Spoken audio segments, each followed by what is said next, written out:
오늘 말씀은 사도행전 2장 1절에서 4절 말씀까지 보겠습니다. 또 한 목소리로 다 같이 오늘 말씀을 읽도록 하겠습니다. 오순절날이 이미 이름에 저희가 다 같이 한 곳에 모였더니 호련히 하늘로부터 급하고 강한 바람 같은 소리가 있어 저희 앉은 온 집에 가득하며 불의 혀같이 갈라지는 것이 저희에게 보여 각 사람 위에 임하여 있더니 저희가 다 성령의 충만함을 받고 성령이 말하게 하심을 따라 다른 방언으로 말하기를 시작하니라. 아멘. 이 말씀은 너무 유명한 말씀이죠. 하나님께서 구약시대의 이스라엘 백성들에게 특별히 지키라고 명령하신 절기가 3개가 있습니다. 그래서 매년 3차 이 절기에는 이스라엘의 남자들은 반드시 하나님 앞에 그 몸을 보이라고 레위기에서 말씀을 하십니다. 그 절기가 뭔지 아세요? 3대 절기가. 자, 무슨 절? 설날? 추석? 뭘까요?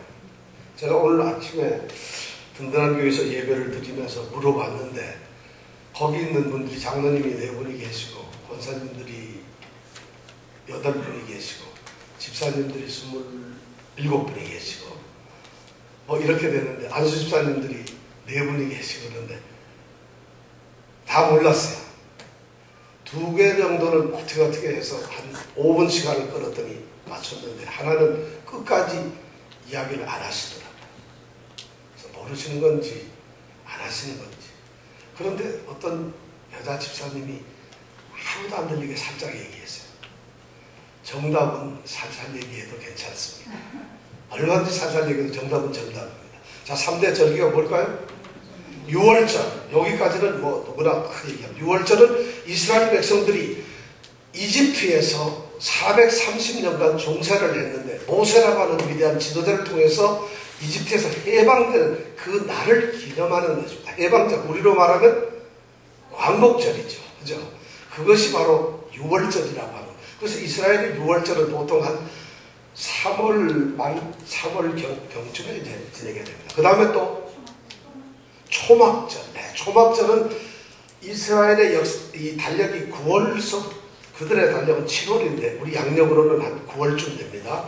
그때부터 시작되는데 1년 동안의 모든 농사를 완전히 마치고 난 다음에 특별히 이 가을 농사는 포도나무를 이스라엘 백성들이 재배하는데 그 포도를 다 거두어 들여서 그것을 전부 수장을 합니다. 거두어서 다 저장을 하게 되고 그리고 한 해를 새로 시작하게 하면서 또 한 해를 이렇게 추수로 기쁘게 마치도록 하신 그 하나님을 찬양합니다. 추수감사절과 같은 것이죠. 그래서 그 사람들은 그런 것을 기념하기 위해서 이 초막절이라고 하는 말은 특별히 광야에서 집에서 나가가지고 광야에 가서 좀 험한 곳에 가서 텐트를 치고 열흘 동안 거기서 광야 40년 동안 해방되고 40년 동안 죽을 고생을 한 그것을 기념하고 기억하는 그런 일을 합니다. 그래서 우리가 초막절 또는 장막절이라고 부릅니다. 자, 또 하나는 뭘까요? 이것도 그쪽에서 딱 이 2개를 맞췄는데 이 하나 때문에 시간이 걸렸어요. 그 하나는 뭔가 하면은 77절, 초실절 또는 맥주절 또 오늘 성경에서 읽은 오순절이라고 하는 날입니다.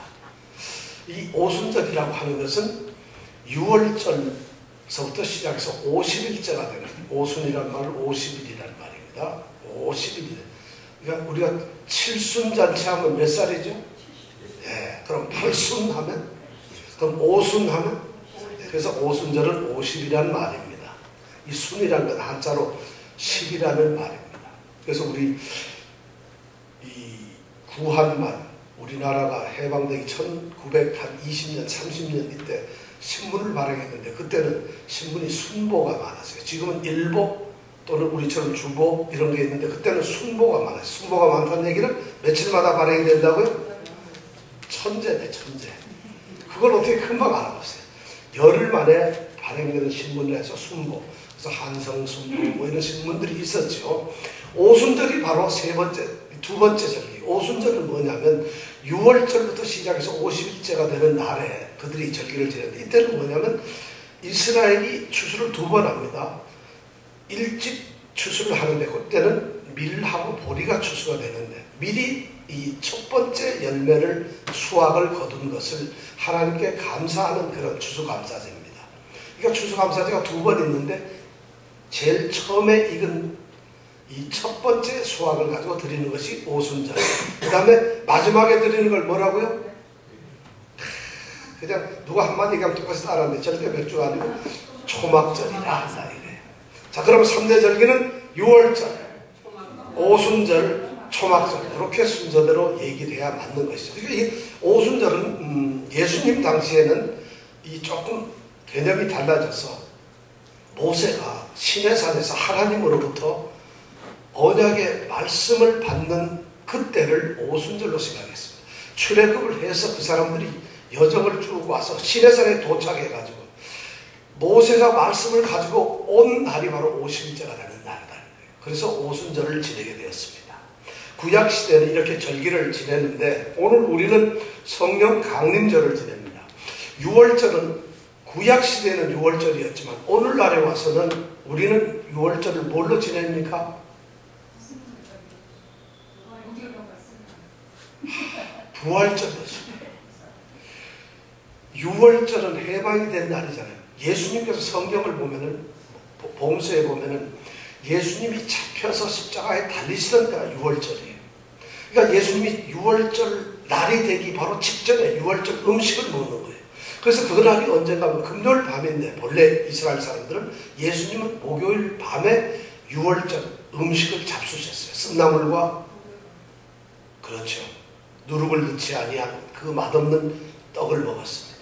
그러면서 예수님께서는 그 마지막 밤에, 우리가 지난번 마지막 6월절이라고 하는 설교를 제가 드렸는데, 그때에 이스라엘 백성들이 이제 해방을 하려고 하면은 양을 잡아서 양의 피를 이에 문지방과 문설주에다 바릅니다. 그러면 하나님의 이 진노의 사자가 애굽 땅을, 이집트 땅을 돌아다니면서 그 피를 바른 집은 건너갑니다. 그래서 패스오버라고 합니다.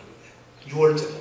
그리고 그것을 안 바른 집은 들어가서 그 집에 있는 짐승의 제일 첫 번째 난 것, 사람의 장자를 반드시 죽였다는 것이에요. 그런데 바로 이 6월절에 예수님께서 6월절 식사를 하시고 6월절에 십자가에 달려서 돌아가셨어요. 그리고 부활을 하셨는데 6월절이 지나고 안식일이 지난 이튿날, 안식일이 토요일이니까 지난 이튿날이면 언제죠? 그 다음날은 주일날 부활하셨어요. 그래서 우리는 6월절 대신에 부활절을 지킵니다.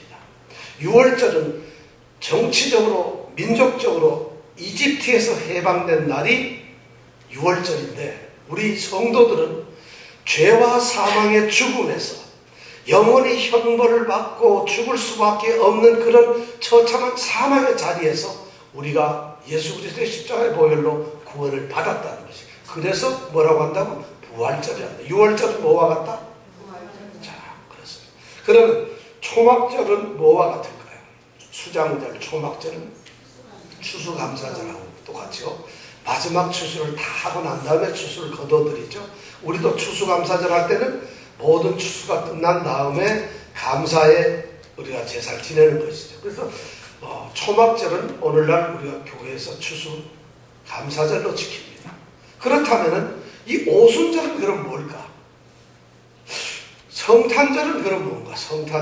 성탄절은 구약시대에는 없었습니다. 성탄절이 구약시대에 왜 없었을까요? 이정훈 목사님. 왜 없었을까요? 예수님이 없었다 이러면 예수님 없는 건가요? 큰일 날 소리고, 예수님이 태어나시지 않았다는 거지. 예수님은 계셨지만 이 세상에 안 오셨으니까 안 오신 분이 생일이 있을 수가 없잖아요. 그러니까 성탄절은 없죠. 근데 성탄절은 예수님 이후에 우리가 신약시대에 지키는데, 바로 이 오순절 날이 뭐냐 하면은 처음 익은 열매를 하나님께 드린 그 오순절이 우리에게는 오늘 성령 강림 주일이 됩니다. 그래서 부활주일부터 50일째가 되는 날, 부활주일은 6월절이죠. 부활주일부터 50일이 되는 주일이 바로 오순절 날이에요. 이날에 어떻게 됐다고요? 성령이 강림이 뭔가요? 강림은 내려올 강, 임할 임, 그러니까 내려와서 임했다. 강하게 임했다가 아니라 그냥 오셨다 이 말이에요. 성령 강림절. 그 성령이 우리에게 오셨다는 거예요. 구약시대는 말이죠. 성령을 이렇게 하나님께서 구약시대에 또 이미 성부, 성자, 성령, 삼위 하나님이 계셨으니까 구약시대에도 하나님은 계셨어요. 그런데 구약시대에도 성령께서 역사를 하셨고 우리 성자 예수님도 구약시대에 역사를 하셨어요. 일을 하셨어요. 예수님은 구약 성경에 보면 하나님의 사자가 나타나서 아브라함에게도 말을 했다 뭐 이러는데 많은 신학자들, 학자들은 그 하나님의 사자가 바로 예수님이라고 생각을 하고 있습니다. 그런데 성령도 마찬가지로 구약시대에는 활동을 하셨는데 구약시대에는 어떻게 활동을 했냐면 아주 특별한 경우에 임시적인 어떤 방법을 통해 가지고 이 하나님의 영이 어떤 사람에게 어떤 한 개인에게 또는 아주 소수의 무리들에게 임하게 됩니다. 그렇게 성령께서 가셔가지고 무슨 일을 했느냐? 하나님께서 하시고자 했던 그 일, 그 목적을 잘 이룰 수 있도록 도움을 주셨다는 것이죠. 구약시대에 그런 성령의 역사가 있었습니다. 사사기 시대의 유명한 사사 삼손에게 그러한 삼손이 이 딜라일라한테 쏘아가지고 나중에 두 눈이 뽑히고 블레셋에게 이렇게 잡히죠. 그때 하나님 나에게 마지막 힘을 주신다면 내가 한번 뽐때나게 마지막을 장식하겠습니다. 이렇게 해가지고 성령이 임하시니까 어떻게 됐죠? 그 블레셋 그 회당 궁전을 갖다가 기둥에 이렇게 기둥이 굉장히 멀었는데 이렇게 묶었어요. 하여튼 좁았는가 하여튼 그래 묶였는데 힘을 주니까 어떻게 됐다고요? 이 궁전이 무너졌어요. 성령의 역사. 그런 사건들이 있습니다. 그래서 성령께서 특별하게 그렇게 역사를 했어요. 구약시대에는. 그런데 이제 신약에 와서는 사도들이 이제 예루살렘에 모여있죠. 예수님께서 너희들 예루살렘을 절대 떠나지 마라. 그리고 내가 아버지 하나님께 부탁을 해서 너에게 보내주기로 한 그 약속한 것을 기다려라. 이렇게 말씀을 합니다. 그래서 제자들이 이제 기다리고 있죠. 예루살렘에서 약속하신 그것이 오기를 기다리고 있는데 그럴 때 이제 바로 약속하신 것이 무엇이냐면 바로 성령이었어요. 그래서 성령이 오셨다는 겁니다.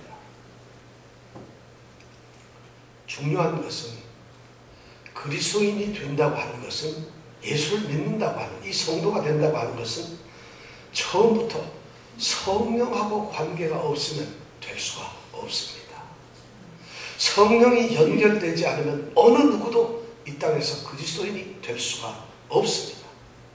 어떤 사람이 나는 성령이 없는 사람이에요 이런다면 그 사람은 누구든지 그리스도 예수님한테 속해 있는 사람이 아닙니다. 나는 성령이 없어요, 성령을 받은 적이 없어요 하는 사람은 어느 누구든지 그리스도 예수님과 같이 연합이 되어 있는 사람이 아닙니다. 성령이 없는 사람은 어느 누구도 하나님의 자녀가 될 수가 없습니다. 그리고 성령의 세례를 성령을 받지 않는 사람들은 어느 누구든지 그리스도의 몸인 교회의 지체가 될 수가 없습니다. 성령님은 그만큼 중요한 역할을 하고 있어요. 성령님께서는 우리에게 새로운 삶을 새롭게 살아갈 수 있는 삶의 새로운 비전과 꿈을 주십니다.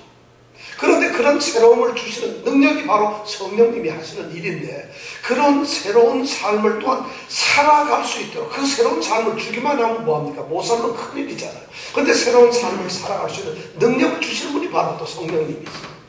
그런데 새로운 삶을 주시고 그 능력 있게 살아가기만 뭐하겠어요? 그러한 삶 가운데서 성령께서 열매와 결과를 맺게 만들어주신 능력이 바로 성령님이시라는 거죠. 그것이 바로 성령님이 하시는 일입니다. 성령이라는 것은 바로 하나님 자신이에요. 하나님은 아버지로서 성부 하나님, 거룩하신 아버지 하나님이 계셨고 아들로서 성자 예수님이 계셨습니다. 하나님이시고 또 성령으로서 거룩한 영으로 홀리 스피릿으로 하나님이 계셨어요. 이 세 분이 하나님이신데 이 세 분은 똑같은 힘을 가지시고 똑같은 능력을 가지시고 똑같은 지위와 영광과 모든 것을 가지시는 동일한 분. 그런데 나눠질 수가 없는 그런 분들이었어요. 또 실제 그런 분입니다. 그런데 우리가 이 일을 위해서 어떤 존재로서는 그렇지만은 사역을 위해서는 이 세 분의 하나님은 나누어서 일도 하셨던 것 같아요. 그러길래 예수님께서는 이 땅에 오셔가지고 아들로서 육신 사람의 몸을 입고 이 땅에 오셨어요. 하나님이고 육체가 아닌 영이신 분이 몸을 입고서 이 세상에 오셨다는 거죠.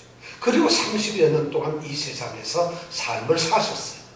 그런데 그 예수님께서 이 땅에 오셔서 가장 관심 있고 가장 꼭 하고 싶었던 예수님 가슴 속에 있었던 비전이 뭐였을까요? 이거 지난주에 설교를 제가 했었는데 다행스럽게 다 잊어버렸어요. 안 오신 분들은 나는 안 잊어버렸는데 듣질 않았으니까 참 다행이시고, 지난주에 오신 분들은 기억을 지금 못하세요. 뭐냐면 하나님의 나라예요. 사도행전 1장 2절에 보면 예수님의 꿈은 예수님이 부활하셔서 40일 동안 세상에 계시면서 자신이 살아난 것을 제자들에게 모양을 보이셨어요. 내가 이렇게 살았지 않느냐. 10번 이상을 보이면서 자신의 모습을 나타냈는데, 그때마다 예수님께서 제자들에게 하셨던 말씀이 뭔가 하면 하나님의 나라에 대한 일이었어요. 예수님은 이 땅에 처음 오셔가지고 세례 요한에게 세례를 받고 막 일을 하시려고 하던 그때에도 예수님이 처음 하셨던 말씀이 뭐냐면 하나님의 나라가 가까웠으니 너희는 회개하고 복음을 믿으라, 이 말씀을 처음 하셨어요. 하나님의 나라. 예수님의 꿈은 하나님의 나라였어요. 하나님의 나라는 이 땅에 교회로부터 이루어집니다. 교회는 누구죠? 바로 여러분들, 우리가 성도가 교회예요. 우리를 통해서 하나님의 나라가 이루어진다는 것이에요. 교회는 바로 나 자신입니다. 그러니까 여러분들이 교회 아는 사람 손 들어보세요. 없잖아요. 다 우리가 교회예요. 교회가 이렇게 모여있으면 이걸 보고 교회 공동체라고 합니다. 그런데 이 교회가 각자 또 사람들이 흩어지면 교회가 흩어집니다. 한 분은 프랜시스 루이스 블루바드로 가서 가시고, 한 분은 베이사이드로 가고, 어떤 분은 포트 워싱턴으로 가고, 어떤 분은 뉴저지로 갑니다. 그런데 이분들이 다 흩어지면서 뭐죠? 교회가 움직였어요. 그럼 예수생명교회는 이 뉴욕에 주일날은 여기 모였지만 평일은 뉴욕에 퍼져서 예수생명교회라고 하는 이름으로서 삶을 살아가는 것이죠. 그러니까 교회는 바로 우리 성도입니다. 교회는 건물이 아니에요. 착각하지 마세요. 오늘 제가 또 그 교회에서 설교를 하면서 여러분들 그 교회가 한 7년 동안 교회 안에 분쟁이 있어서 상당히 힘들어하는데, 그분들께 제가 물어봤어요. 여러분들 7년 동안 교회 지킨다고 했는데 뭘 지키셨어요? 교회 건물 지켰습니까? 교회 역사나 전통을 지켰습니까? 교회 조직을 지켰습니까? 교회 도대체 뭘 지켰습니까? 그렇게 목 놓아서 소리치면서 핏대 올려가면서 또 무릎 꿇고 기도하면서 교회를 지킨다는데 교회를 지킨 것이 뭐예요? 여러분들이 바른 성도가 되는 것, 올바로 세워지는 것, 그것이 바로 교회를 지키는 것이에요. 여러분들 교회를 지키십시오. 여기 계신 여러분들 교회를 지키십시오. 우리 이만군이 한국에 있든지 여기든지 예수생명교회를 지켜야 됩니다. 자신이 예수생명교회이기 때문에 그렇습니다. 이런 개념을 우리가 가져야 된다는 거죠. 그런데 주님께서는 바로 이 하나님의 나라를 세우시려는 꿈을 가졌는데, 그 꿈이 바로 교회를 통해서, 우리를 통해서 세우시기로 했어요. 그런데 주님께서는 이제 한 열흘 지나면은 이 땅을 떠나셔야 되거든요. 그리고 하늘로 올라가셔야 되거든요. 그러면 주님의 사역은 이 땅에서 끝이 나는가요? 주님께서는 바로 그것을 생각하셔가지고 그 일을 준비하셨어요. 그래서 하나님 아버지께 내가 하늘에 올라와서 아버지하고 함께 있을 때 대신 성령을 좀 보내주세요. 그래서 성령께서 오시는 거예요. 그래서 성령께서 오신다는 것을 사랑하는 제자들에게 약속을 하셨어요. 내가 떠나가고 내가 빈자리에 육신으로 하나님이 계셨다면 이제는 영으로서 하나님이 이 땅에 계신 성령의 시대가 왔다는 것이에요. 그래서 성령이 오셨어요. 바로 그 성령이 오신 날이 성령 강림주일인데, 그날이 바로 오늘 오순절 성령 강림이라는 날이에요. 자, 오늘 읽은 말씀은 바로 그 오순절 성령 강림에 대한 사건을 기록하고 있습니다. 주님은 정말 교회가 확장되고 하나님의 나라가 아주 튼튼하게 세워지기를 원하셨어요. 그런데 떠나버리면 이 사람들이 아무것도 제자들이 못할 것 같아요. 그리고 제자들은 우리와 똑같아서 얼마나 사람의 심성을 가지고 있었는지 예수님이 딱 떠나시고 나서 2달만 지나면은 우리는 고기 잡으러 가고 우리는 낚시하러 가고 놀러 가고 직장 다니고 다 잊어버립니다. 그런데 예수님께서 바로 그것을 걱정하셔서 그 제자들 가운데 함께 있으면서 그들의 마음을 사로잡고 깨우쳐주고 계속 예수님에 대해서 이야기를 해주고 예수님이 했던 말씀, 예수님이 하셨던 일을 그들에게 끊임없이 가르쳐서 그들로 하여금 예수님을 증거해서 하나님의 나라를 세울 만한 그런 일을 하도록 원하셨어요. 그것이 바로 성령께서 오신 거죠. 그걸 준비하셨다는 거죠. 그 성령께서 오신 날이 바로 오늘 오순절입니다. 오순절은 바로 이스라엘 절기죠. 이 오순절의 절기는 이스라엘 백성들이 처음 익은 곡식을 가지고 떡을 만듭니다. 처음 익은 곡식을. 그래서 그 떡을 만들어 가지고 2마리의 이 어린 양을 잡습니다. 그리고 그가 함께 그것을 하나님께 제사를 드리는데 화목제로 드립니다. 하나님과 화목하고 이웃 형제들과 화목하고 모두가 기쁨을 나누는 그런 화목 제사를 드리는 그 날이 바로 오순절인데 그날 성령께서 임하셨다는 거죠. 그런데 오늘 성경 말씀을 우리가 가만히 보면 성령께서는 은밀하게 조용히 가만히 그리고 살짝 아무도 알지 못하게 슬쩍 이 땅에 오신 것이 아니라는 것이에요.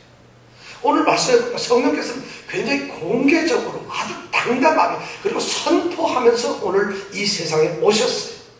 만약 성령께서 몰래 제자들이 있는 데서 살짝 와서 나왔다. 그리고 가셨다고 하면 생각을 해보세요.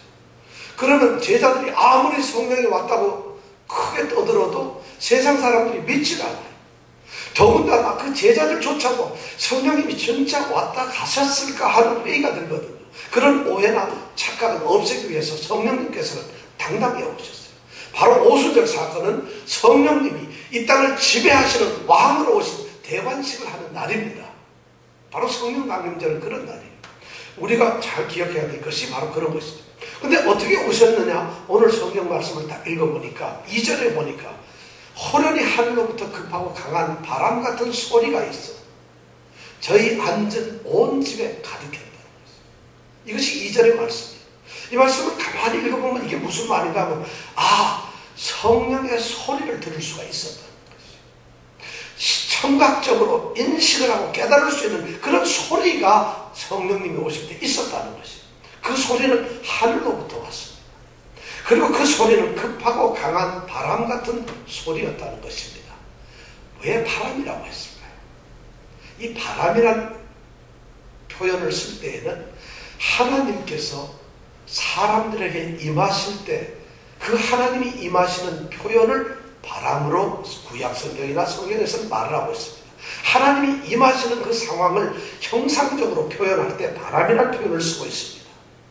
또 그 바람의 역할은 뭐냐면 에스겔서 36장 7장 여기에 보면은 에스겔 걸작기에서 그 마른 뼈들이 생기의 바람을 먹고서 죽은 마른 뼈들이 살아나는 그 생명의 기운을 바람으로 표현하고 있습니다. 그뿐만 아니라 이 바람으로 표현하는 것은 뭔가 강력한 능력과 힘을 상징하는 것입니다.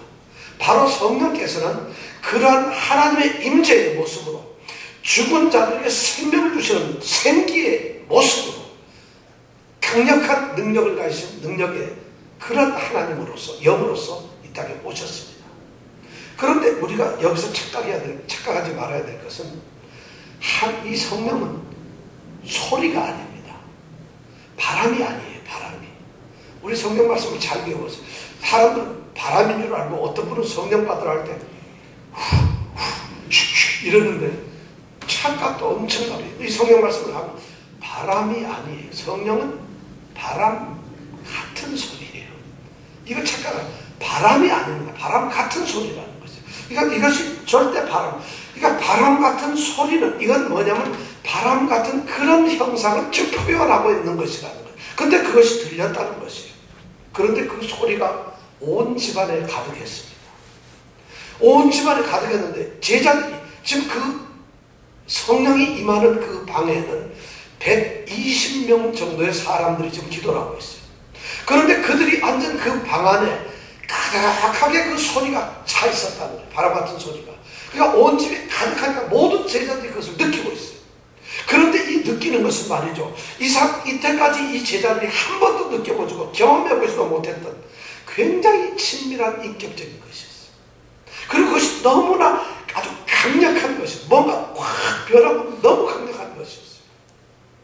그런데 그것이 온 방 안에 가득 차서 모든 그 120명의 사람들은 아주 성령의 충만함에 빠져들었다는 것이. 첫날 오순절날 임하신 성령은 바로 이렇게 오셨다는 겁니다. 그뿐만 아니라 3절에 보면, 두 번째 보면 성령께서 뭐라고 또 오셨는가 하면 3절에 보니까 불의 혀같이 갈라지는 것이 저희에게 보여 각 사람 위에 임하여 있더니 이렇게 되어 있어요.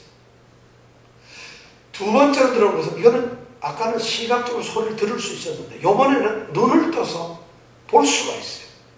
시각적으로 이것을 성령의 임재를 볼 수가 있었다. 불의 혀같이, 여러분 불이 확 타오를 때 어떻게 됩니까? 막 이렇게 타오르면서 뱀이 혀를 너른거렸어요. 불의 혀들이 막 이런 것을 지금 형상화하고 있는 거예요. 그것을 이 제자들이 기도를 하면서 이 오순절을 보았다는 것이에요.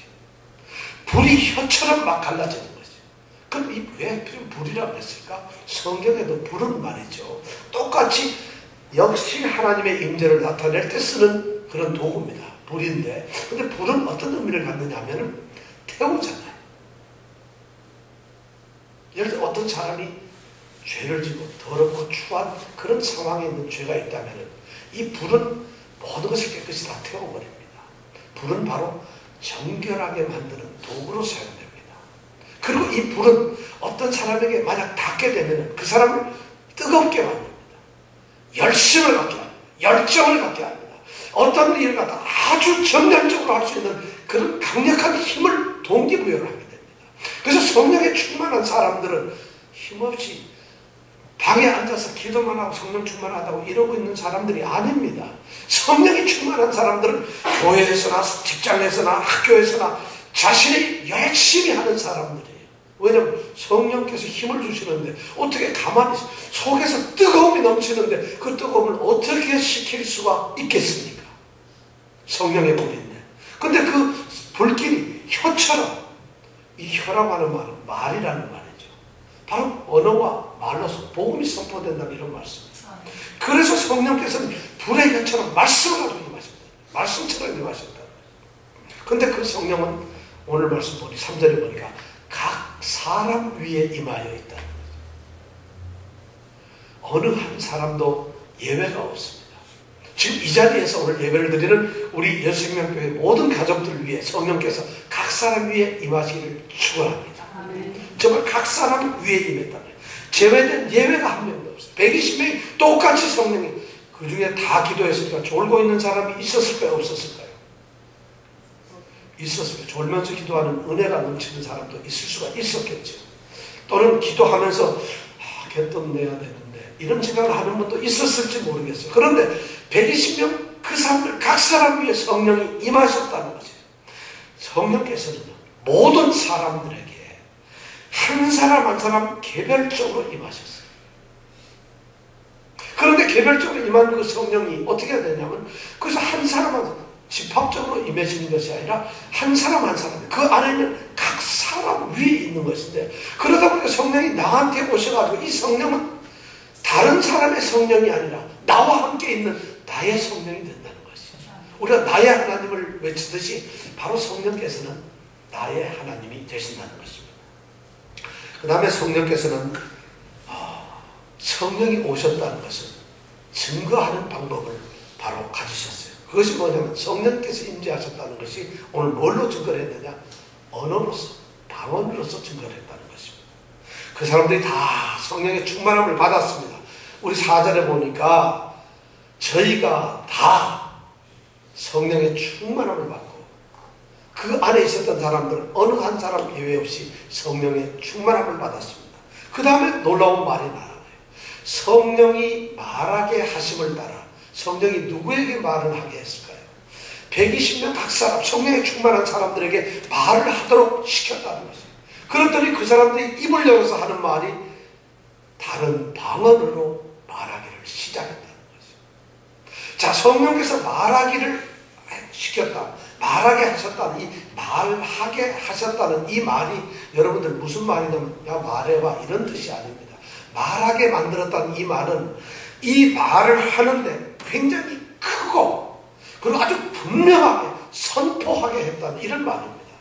원어에 말하게 하다 이 말은 그냥 말을 살살 하는 게 아니에요. 아주 큰 소리로 그리고 아주 또렷또렷하고 분명하게 그리고 공개적으로 선언하는 이런 말을 하게 했다는 거예요. 성령께서. 그러니까 이 제자들과 사도들이 그 말하게 하심을 따라서 다른 각 방언을 가지고 또렷하게 전부 다 말을 했다는 것이에요. 이 상황을 이렇게 보면은 이 4절 말씀을 가만히 상황을 보면 제자들이 지금 황홀경에 빠져가지고 어딘지 막 그냥 황홀경에 빠져서 중얼중얼 그런 소리를 했다는 것이 아닙니다. 방언하는 것이. 지금 그들이 그런 방언을 하지 않고 있어요. 오히려 성령의 충만함을 막 받아가지고 하나님이 하라고 성령께서 이 말을 하거라 이 말을 하고 하니까 그 말을 그냥 쏟아내고 있는 것이에요. 자기 말을 하는 것이 아니라 성령께서 말을 하게 하니까 그 말을 갖다 자기도 모르게 말을 하고 있는 것이에요. 그래서 옛날 같아서는 어떤 말을 하려면 이 사람들이 지금 예수님이 죽었잖아요. 그리고 예수님께서 살아나셨지만 곧 하늘에 오르신다고 없어서 가신다는데 얼마나 두렵겠어요. 그런데 이 사람들이 이제 드디어 담대한 마음을 가지고 말을 할 수가 있게 되었어요. 그런데 이 다른 방언으로 이야기했다. 이 말씀을 여러분들 잘 이해해 주시길 바랍니다. 다른 방언으로 말했다는 얘기는 이 120명이 하나의 말을 했다는 것이 아닙니다. 그들이 같은 말을 했다는 것이 아니라 전부 다른 말을 했다는 것입니다. 그런데 중요한 것은 다른 말을 하는데 이 사람들이 알아듣지 못하는 그런 말을 했다는 것이 아닙니다. 알아들을 수 있는 말을 했어요. 다른 사람들이. 더군다나 이 사람들은 정신이 좀 몽롱하거나 자기 도취에 빠져가지고 그래 흥분된 상태에서 어떤 말을 하는 것이 아닙니다. 그 사람들이 지금 말하고 있는 이 방언은 어떤 방언이냐 하면은 굉장히 아주 이성적인 판단을 가지고서 어떤 말을 하기 위해서 아주 논리적으로 단어와 단어를 연결합니다. 그래서 문장을 만들고 말을 만들어가지고 그 말을 하는데 그 말이 어떤 의미와 뜻을 가지고 있어요. 그것을 그대로 전달하기 위해서 말을 했다는 것이에요. 사도행전 2장 11절에 보면은 그 당시 오순절, 유대의 오순절 절기를 지키기 위해서 예루살렘에 온 수많은 참배객들이 있었습니다. 유세비우스라는 이 역사가가 얘기할 때는 최고 많이였던 250만 명 정도가 예루살렘에 그 당시에 모였답니다. 근데 250만 명은 좀 아닌 것 같아요. 너무 많은 것 같은데 하여튼 수많은 흩어진 이 디아스포라들이 예루살렘에 모여서 오순절을 또 6월절을 지냈어요. 바로 이 5월절에 오순절에 2장 5절 이후로 보면은 15개 나라의 이름이 나오면서 그 나라의 사람들이 지금 예루살렘에 왔어요. 오순절을 지키러 왔는데 11절에 보면 이 사람들이 뭐라고 얘기하냐면 우리가 우리나라 말로 하나님의 일을 말하는 것을 우리가 듣게 되다니 이런 고백을 하고 있어요. 지금 방언을 하고 있는데 제자들이 성령을 충만하게 받은 사람들이 말을 하고 있는데 그 방언하는 말이 뭐냐면 우리나라 말로 하나님의 일을 큰 일을 말하고 있는 것을 이 사람들이 다 알아들었다는 얘기예요. 갈릴리 사람이었어요. 예수님의 제자들은 갈릴리에서 공부도 좀 못한 어부들로 살아가는 사람들이었는데 그들은 말이죠. 성령의 충만함만 받은 것이지 이들은 자신들이 배운 적도 없는 말이에요. 해본 적도 없는 말이에요. 그런데 그런 말들을 이 사람들이 하기 시작했다는 것이에요. 그리고 그들이 하는 말을 그 사람들이 알아들었다는 것이에요. 이것이 그들에게 말한 것이었어요. 바로 성령님께서는 이렇게 위대한 어떤 기사와 능력을 가지고 나타나셨어요. 자, 이런 것이 바로 오순절 성령의 날이에요. 지금 사도행전을 기록한 누가는 이렇게 성령님이 나타나신 그 사건을 아주 정확하게 기록을 해두고 있습니다. 그렇다면은 이 오순절 성령님이 오신 그 사건이 도대체 무슨 의미가 있을까? 이거 왜 오셨을까? 하는 이런 궁금함이 생기는데 거기 한 3가지 이유가 있습니다. 첫 번째는 뭐냐면 하나님의 사람들, 예수님의 사람들이 이제는 뭔가 특별한 일을 해야 되는데 그 일을 할 수 있도록 그들에게 능력과 어떤 준비를 시키기 위해 오셨다는 것이, 이 성령님께서 그렇게 오셨어요. 그래서 1차적으로 그 사람들이, 제자들이 무슨 일을 하느냐? 예수 그리스도를 증거하는 증인이 되도록 하는 것입니다. 사도행전 1장 8절에는 오직 성령이 너희에게 임하시면 너희가 권능, 파워, 힘을 가지고서 능력을 받게 된다는 것이죠. 다이너마이트와 같은 그런 큰 힘을 받게 돼서 온 세상에 예수님을 증거하는 증인이 된다고 이렇게 예수님을 말씀했어요.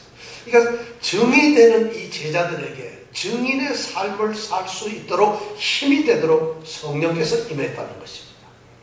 성령께서는 이제 오셔가지고 제자들과 함께 거하십니다. 제자들 속에, 각 사람의 제자들 속에 성령님께서는 함께 계십니다. 그래서 그들 속에 요한복음에서 5번을 예수님이 말씀하셨던, 예수님이 가르치셨던 것을 생각나게 합니다. 그리고 예수님에 대한 이야기들을 계속 그들에게 알게 합니다. 예수님이 하셨던 이 말씀을 깨닫게 해줍니다.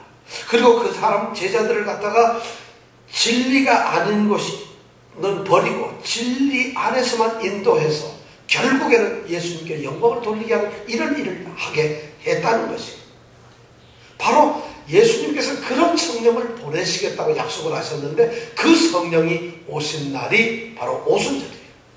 이 성령께서는 오셨어요. 그래가지고 오셔서, 이 성령님은 하나님이 보내신 겁니다. 예수님은 태어났지만 성령님은 태어난 것이 아니고 보내신 것이니까, 보내면 어떻게 돼요? 오시는 것이죠.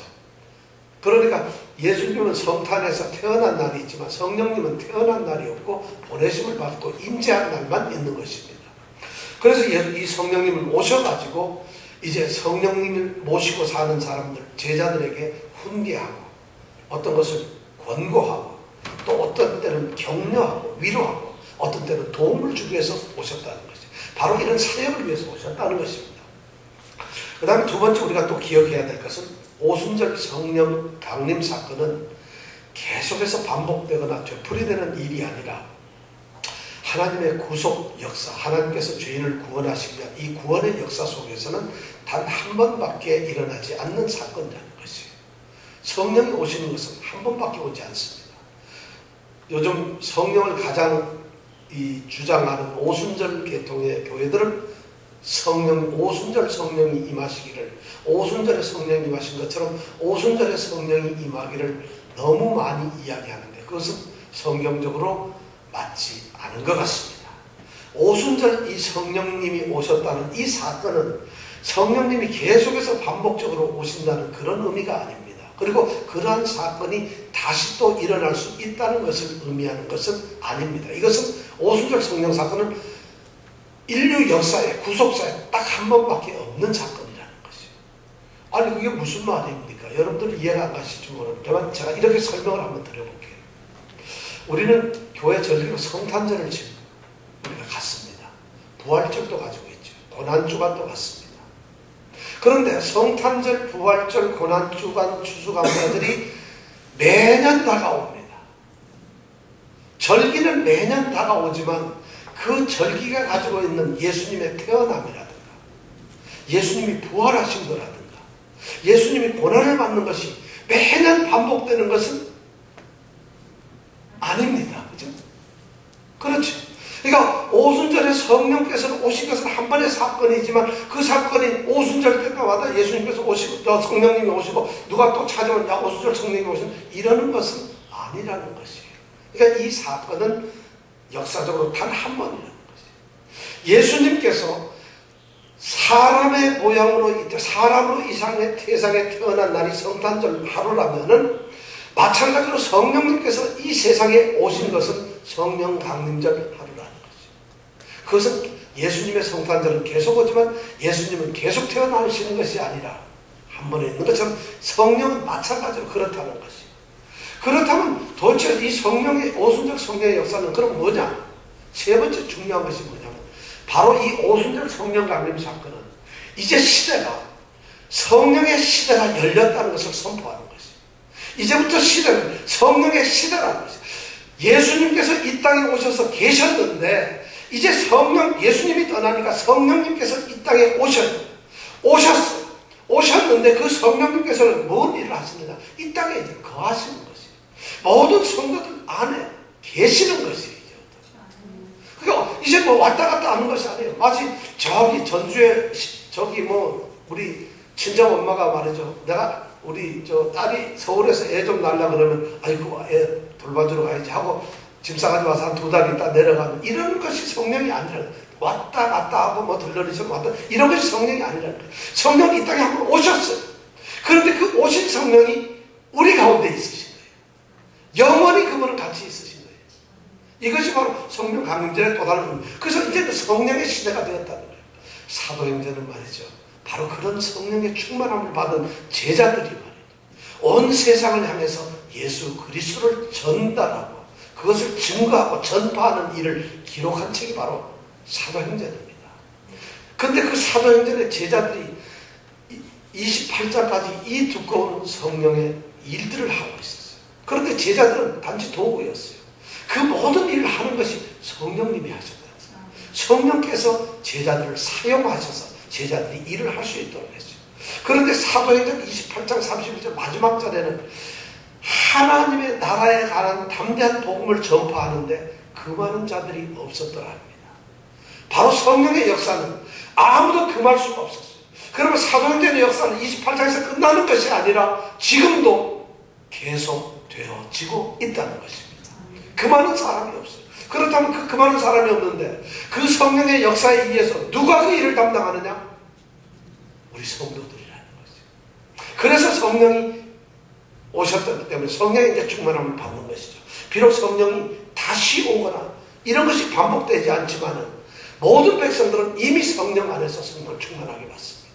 성령을 받는 것은 두 가지 경우가 있어요. 하나는 성령의 세례라는 것이 있어요. 성령으로 세례를 받는 것입니다. 우리는 여기 다 세례를 받으신 분인데 물로 세례를 받았어요.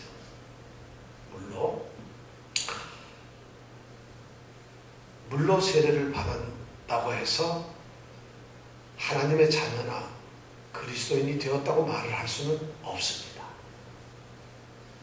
물로 세례를 받으면 교회 교적부에 이름을 올릴 수는 있습니다. 세례교인으로.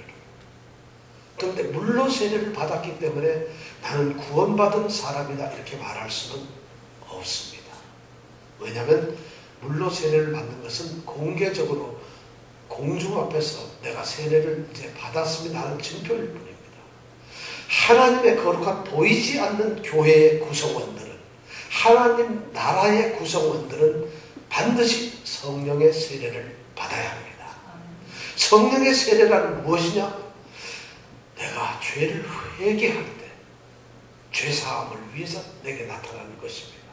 내가 죄를 정말 죄인이라는 것을 회개하고 죄를 용서해달라고 하나님께 빌었더니 하나님께서 나의 죄를 용서하시고 나를 새로운 생명체로 만들어주시는 것이에요. 나를 새로운 사람으로 만들어주시는 것이에요. 내게 새로운 삶을 주시는 것이 아니라 내게 새로운 신분, 새로운 사람의 어떤 상태를 만들어주시는, 내가 거듭난 존재가 되게 하는 것이에요. 그것이 바로 성령의 세례입니다. 근데 성령의 세례를 받으면 나의 신분은 달라졌지만 나의 어떤 이 세상에서의 내가 갖는 그 위치는 달라졌지만 거듭난 새로운 생명이지만 이 거듭난 새로운 사람이 새로운 삶을 살기 위해서는 쉽지 않습니다. 그것이 바로 뭐냐? 성령의 충만을 받아야 된다는 것입니다. 그러니까 성령의 세례로 우리의 신분은 달라졌고 달라진 삶을 제대로 살기 위해서 우리는 뭘 받아야 된다? 성령의 충만함을 받아야 된다는 것이에요. 그래서 성령 충만은 얼마든지 강조를 해야 된다. 성령님이 오소서, 이 말을 조금 높여야 돼요. 성령이여 성령을 충만하게 하소서, 성령 충만을 받게 하여 주시옵소서, 이렇게 얘기해요. 성경에 보면요, 성령 충만을 하라는 이런 말씀이 딱 한 번밖에 안 나옵니다. 에베소서 5장 18절에 보면 술 취하지 말라, 이는 방탕한 것이니 오직 성령의 충만함을 받아라, 이렇게 되어 있어요. 딱 그거 한 번만 성령의 충만함이라는 얘기가 나와요. 그러면 성령의 충만함을 받으라 그랬는데 한 번 얘기하고 성경은 더 이상 강조를 안 합니까? 그렇지는 않아요. 성경을 쭉 보면 성령의 충만함이란 의미와 똑같은 말들이 성경에는 많이 쓰여 있습니다. 그 말이 뭐냐? 성령의 다스림을 받으라는 거죠. 성령의 지배를 받으라는 거죠. 성령께서 너를 주장하게 하면 너가 성령의 순종을 하라는 거죠. 그래서 성령이 우리의 생각과 우리의 마음과 우리의 삶과 우리의 모든 행동들을 주장하고 성령께서 끌고 갈 수 있도록 성령께 지배가 당하라는 거죠. 성령은 우리가 부리기 위해서, 내가 무슨 일을 하기 위해서 성령님 나도 능력 좀 주세요 하는 성령을 데리고 오는 것이 아니에요. 내가 성령께 순복하고 나를 지배하도록 성령께 내가 모든 것을 순종하는 것이, 이것이 바로 뭐냐? 성령의 충만이라는 거죠. 충만은 나를 지배하는 것이. 성령의 영감은 사도들에게만 주어졌습니다. 그렇지만 그 성령의 충만함은 우리 모두에게 주어졌습니다. 성령이 계시지 않는다면 성도가 된다는 것은 상상할 수가 없습니다. 그것은 어떤 면에서 전혀 일어날 수 없는, 그리스도인이 될 수 없는 것입니다. 호흡을 하지 않는 육체가, 그것은 바로 죽은 시체와 같은 것이 아니겠습니까? 성령이 없는 성도는 죽은 것입니다. 성도가 아니에요. 성령이 없는 교회는 죽어있는 것입니다. 성령을 주시는 분이 없으면, 성령이 생명을 주시지 않으면 우리는 생명이 없습니다. 진리의 영이신 성령이 만약 우리에게 없다면 우리는 진리를 알 수가 없어요. 깨달을 수가 없어요. 성령께서 나와 연합되어 있지 않으면 우리는 그리스도 안에서 어느 누구와도 교제할 수가 없어요. 성령의 열매가 내한테 맺혀지지 않는다면 나는 그리스도인의 성품을 가질 수가 없어요. 그리스도처럼 살 수가 없어요. 성령의 능력이 만약 내게 없다면 나는 생명력 있는 예수 그리스도의 복음을 증거할 수가 없습니다. 아니, 성령께서 나를 인도하시고 나를 이끌지 않으시면 우리가 참된 예배를 드릴 수가 없습니다. 이것이 성령의 일입니다. 성령은 우리 인간들이 체험하는 어떤 종교적인 체험이 아닙니다. 우리 인간들, 사람들이, 우리 기독교인들이 어떤 체험하는 그런 종교적인 어떤 체험이 아니에요. 성령은 하나님의 영이고 그리스도의 영입니다. 믿음으로 그리스도를 나의 주로 고백한 사람들에게 인격적으로 다가왔다는 얘기는 뭐냐면 하나님과 대화하는 거예요. 성령님과 대화하는 거예요. 성령님, 오늘 내가 이런 일을 합니다. 힘들어요. 성령님께서 좋은 길로 인도해 주세요. 알았죠? 저는 그대로 따라갈게요. 그리고 기도하면서 따라가는 이런 인격적인 교제로서 성령님이 내게 오셨다는 것이에요. 그러니까 성도들은 전부 그런 성령님의 인격적 그걸로 만나는 거예요.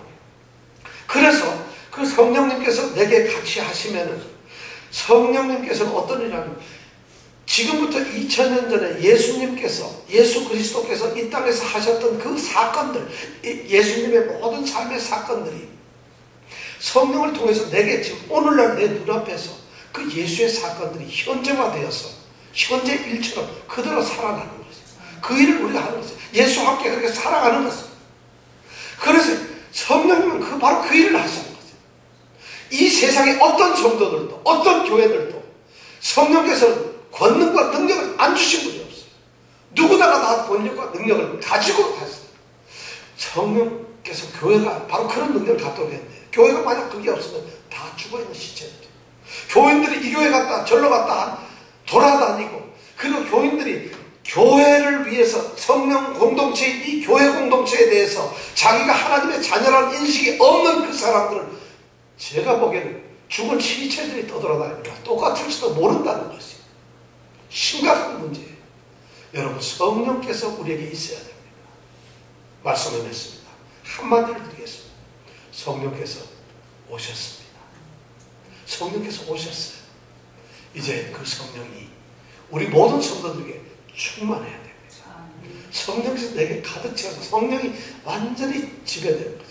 성령은 어떤 그릇에 담는 것처럼 뭘 나한테 담는 것이 아닙니다. 성령의 충만이라니까, 충만이란 말을 잘못 생각하면은 내한테 내 몸에 성령의 기운을 담는다, 천만의 거죠. 그게 아니에요.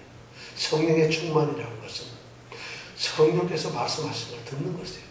이제 성령께서는 자기 스스로 자기의 말을 하지 않고 예수님께 들은 것을 그대로 말씀하신다.